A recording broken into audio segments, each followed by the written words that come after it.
ভারত বিরোধিতার নামে আজকে আন্দোলনের ইস্যু খোঁজার চেষ্টা করছে। তারা আবারও ভুল পথে হাঁটছে। সে আইয়ুব খান থেকে শুরু করে আওয়ামী লীগের গোটা ইতিহাস, আওয়ামী লীগকে ভারতের বন্ধু বলে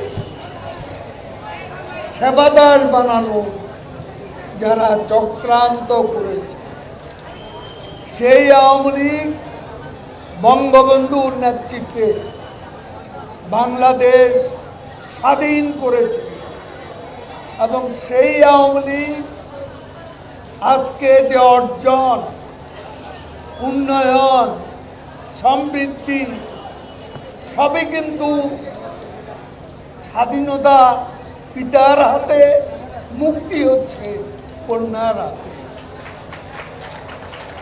পিতার হাতে স্বাধীনতা, কন্যার হাতে মুক্তি, এবং আওয়ামী লীগ সেটা করে যাচ্ছে।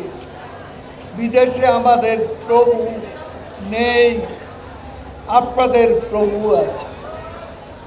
আমরা বিদেশে আমাদের বন্ধু আছে। ভারত আমাদের ৭১-এর পরীক্ষিত বন্ধু। আপনারা তো হৃদয়ে চেতনায় স্বাধীনতা ধারণ করেন না, কাজে ৭১-এর চেতনাও আপনারা ধারণ করেন না। আমরা যা করি বঙ্গবন্ধুর কন্যা বাংলাদেশের স্বার্থেই করেন। স্বার্থ বিকিয়ে দিয়ে কারো সাথে বঙ্গবন্ধুর কন্যা কোনো বন্ধুত্ব বন্ধনে আবদ্ধ